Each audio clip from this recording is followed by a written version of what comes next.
Hi, thank you for joining me today for the second episode of The Secret of Love. Last month, if you were joining us, I interviewed my co-author for The Secret of Love, Christine Heath from Hawaii. And the reason we call it The Secret of Love is because it really is the best kept secret. And Christine and I are doing what we can to get the word out. So I think of this as a public service announcement, and I'd like for you to think of it the same way. I thank West Hartford Community TV for airing these segments. And we're going to keep going every month as long as you, the listening audience, is interested. And if you have questions, please email them to me. Can use one of your questions as one of our segments. And my email address is my name, Lori, Lori, at 3principlestherapy.com, the number 3. And so for this segment, we're going to talk about what Christine and I really focused on, although there was so much in that segment that I'm going to break it down for you. Whether you're in a relationship with a significant other, with a family member, with friends, employees, your boss, you name it. Anybody we come in contact with is a relationship that we have, even if it's 2 minutes at the cash register and we're exchanging some ideas and thoughts. But the most prevalent relationships in your life are going to really benefit from an understanding that human beings have really been looking out the wrong end of the telescope, because our experience of life every moment is coming from us. It appears as though it's coming from a static outside reality, that we walk around like cameras or like video recorders or tape recorders, just recording what we see outside of ourselves or how our partner is responding to us. But you know, if there were 3 people or 5 people or however many people there were in the room, they would have a different experience of that event.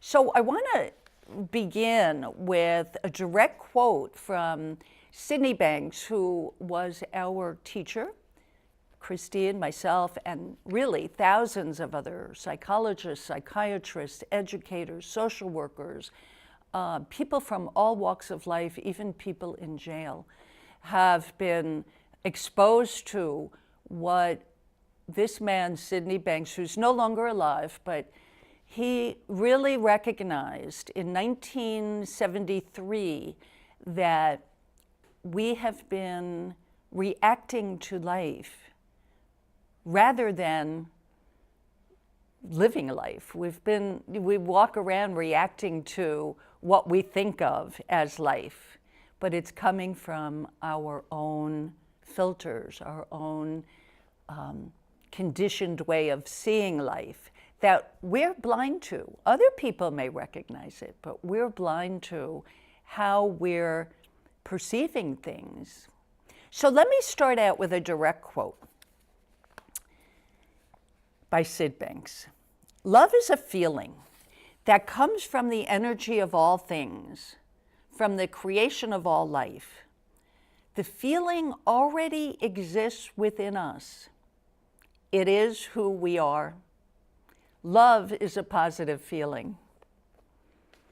Isn't that true? I mean, if you review your life and you know that you recognize that when you're in a state of love, loving kindness, whatever term you want to use, understanding, empathy, compassion, that's all love.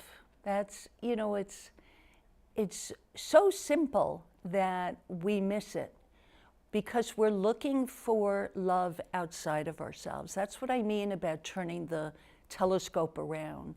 When we look for love outside of ourselves, from someone else, from a a particular job, how much money we have in the bank, or what car we're driving, or the clothes on our bodies, if we're looking for acceptance and respect and love and admiration, you're looking in the wrong direction.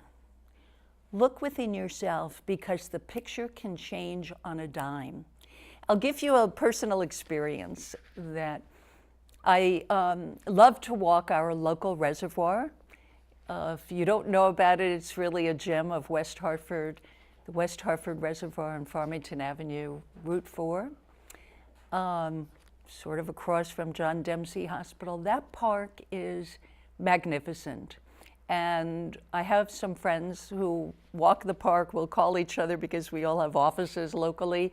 And if we have a break, a 2-hour break in the middle of the day, we're texting walk, ?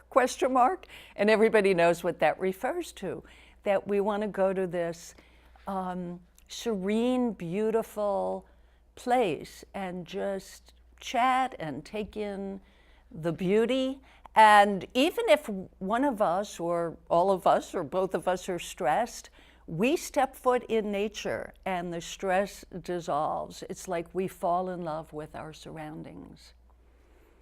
And we'll have a parade of people walking dogs, people jogging, baby carriages, and it's as though we fall in love with these strange passersby. We might stop and chat with a mom, and we'll see a funny scene of dad bicycling with his daughter on the back with her pink helmet on.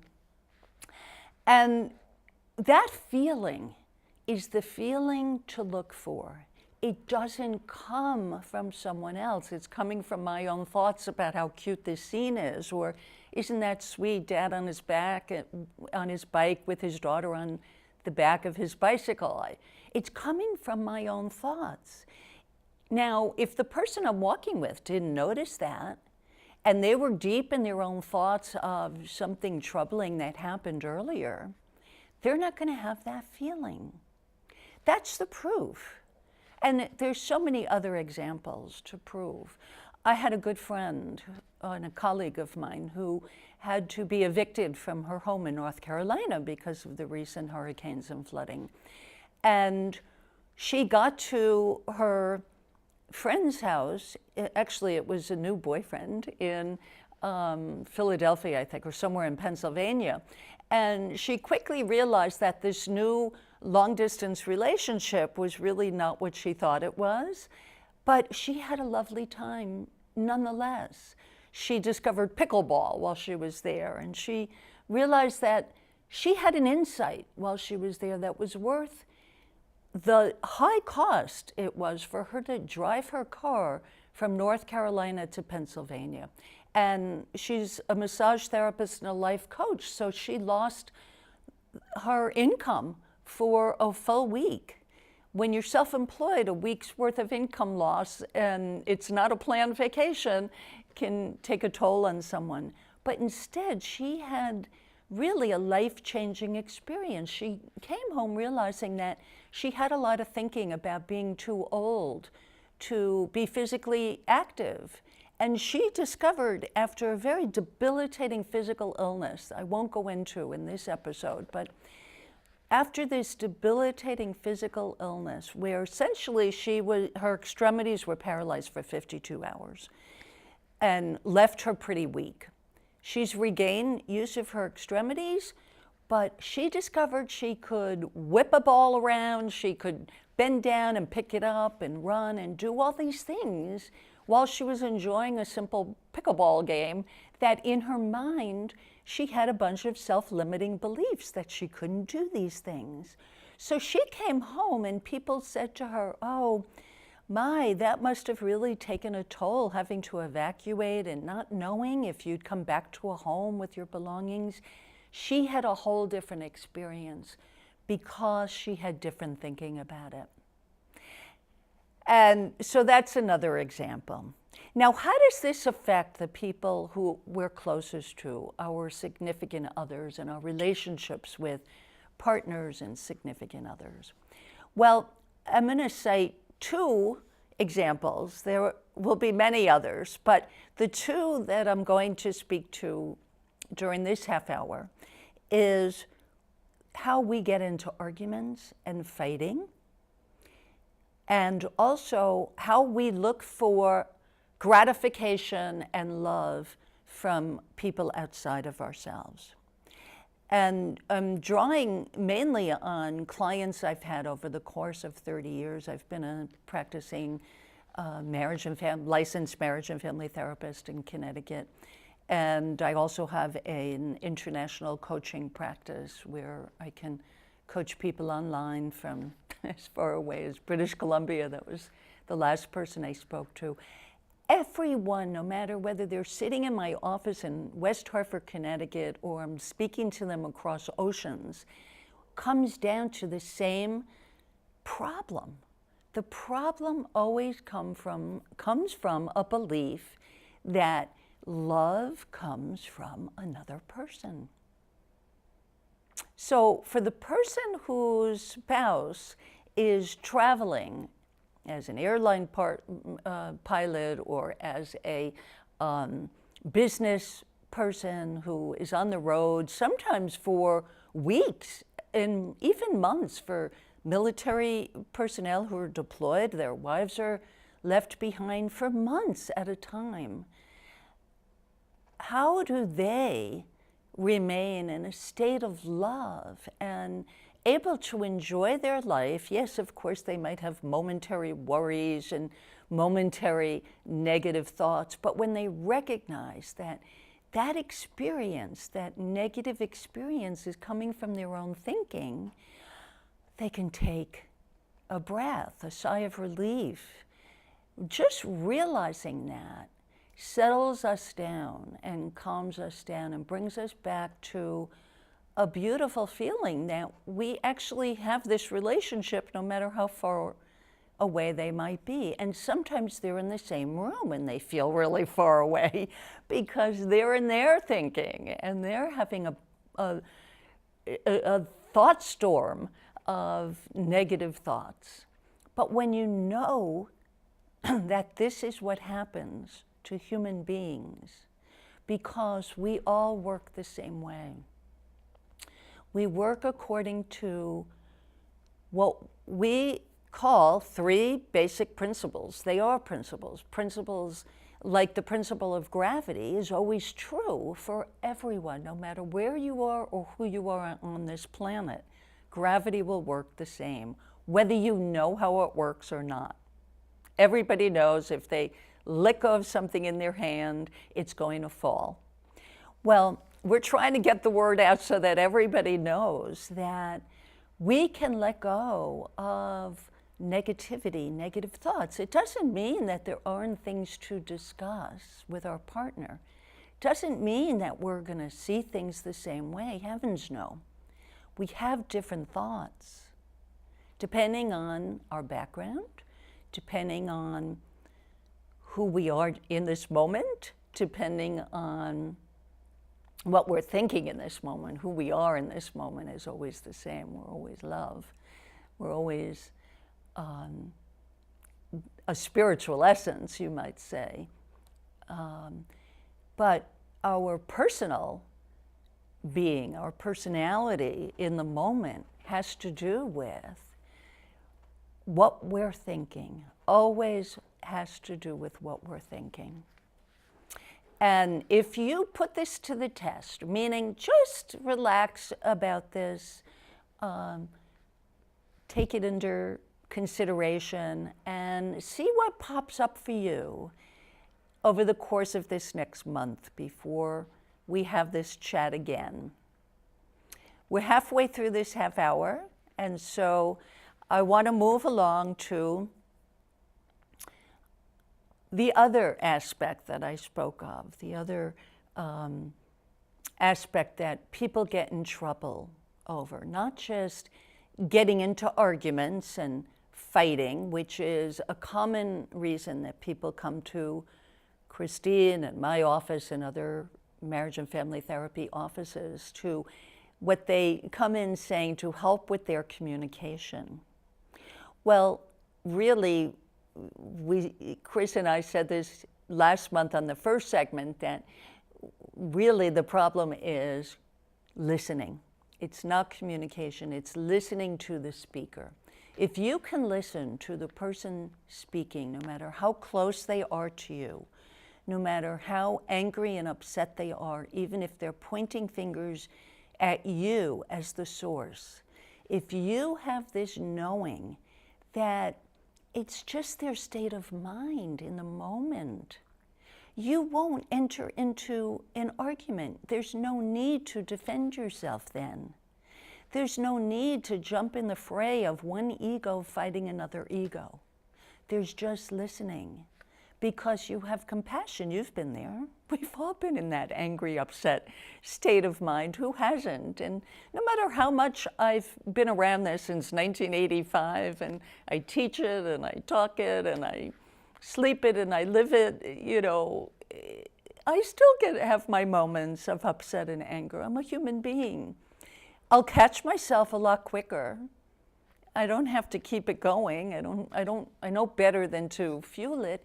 And that's what we want to share with all of you, so that you don't feed these fires. You just can stay on solid ground, calm and quiet and relaxed, with love in your heart, knowing that the person is out of sorts. And you can say that you'd really like to talk to them about it, but let's talk about it when we're both in a better state and we can really see more clearly. And you understand that it's upsetting to them and you want to talk about it. And I'll tell you what, whatever is upsetting that person, if you look for the grain of truth in what they're saying, even when it's about you, it is humbling, because we don't see our blind spots and we can learn so much from the other person. So the other point I want to address is not only that we get into fights and arguments unknowingly without this understanding, but we also get into this possessive state of mind, whether we realize it or not, expecting love and gratification from the other person. Will grab onto them. As enlightened as we think we might be, and we're not a possessive, controlling sort of person, we're somewhere on that continuum. At moments we may get really possessive and controlling, and it's coming from our own insecurity when that happens. When we settle down and we become secure again in the knowing that we're fine and our partner is going to be fine again because we're resilient. Resiliency is built into the human condition. People bounce back from the worst of situations. I'm in awe of that. When I watch news programs and people who are not only running again after having their legs blasted off in the bombing that occurred during the Boston Marathon. Not only are they running again with prosthetics, but a woman even invented a prosthetic to help her run again. I mean, that to me is the epitome of resiliency.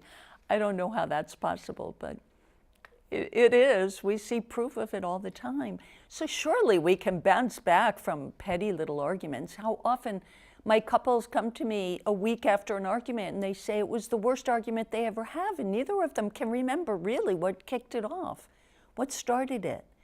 Usually what starts an argument is somebody feeling like their partner is not honoring them in some way. And it could be as simple as not seeing things the way they see things. Of course we're going to see things differently.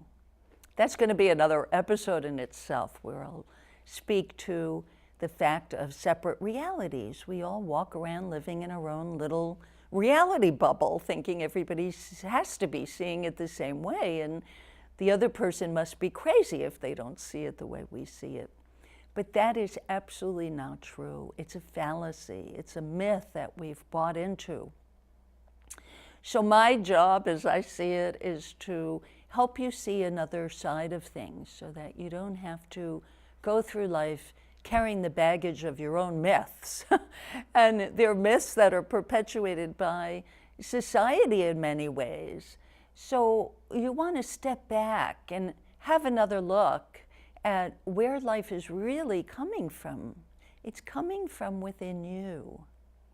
So these principles that are always true for everybody is mind, thought, and consciousness, 3 principles that work together to give us an experience of life every single moment of life, from birth to death, from cradle to the grave.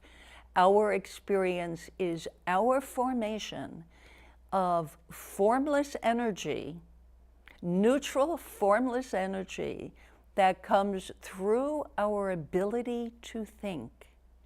The principle of thought is an ability to think. It gives us thought. And we have different thoughts. Each person, we're like as different snowflakes with the different thoughts we generate. But the generator is the same for everyone. The capacity to think, the capacity to know what we're thinking, to have an experience of what we're thinking, is consciousness. Whether we realize it or not, we're conscious of what we think. It's like shining a light through our thoughts. Like the old-time real movie projector with all the little images. As that reel spins around, the light of the movie projector shines it onto a screen. We're like that. We shine our own thoughts onto the screen of life. And mind is the generator. It's infinite intelligence. As Sydney Banks described it, it's the infinite intelligence of the universe, the creative intelligence that's behind everything. How does an acorn grow into a huge oak tree? How is that possible? How do flowers bloom every spring as though there's a timer in the universe? How do leaves fall from trees? It's a miracle that we observe day in and day out. That miracle is universal intelligence that we're part of. And then we try to muck it up by contaminating it with our negative thinking. Now, negative things happen in the world. Absolutely. I don't have a smile on my face when I'm watching the news and I'm concerned about something that's happening in the world today. But we don't always have that on our mind. And having it on our mind does not solve problems. It's not going to change who we are. It's not going to change what's happening in the world unless we volunteer, we become part of the change. Becoming part of the change starts with each one of us.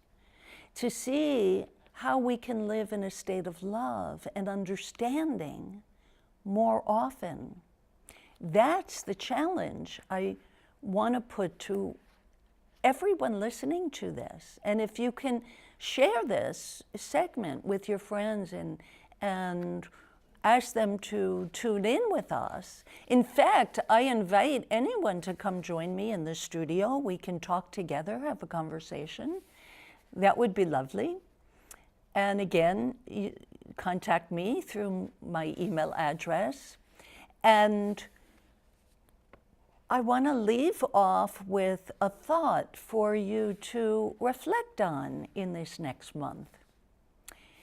If every one of us really is love at our core, and if all there is to do is to express that love to our family, to our friends, to people around us, if everyone, well, we'll just take a family. If everyone in your family understood that, and if everyone was expressing love, the love that comes from them, that's part of them, isn't that just going to heighten the feeling?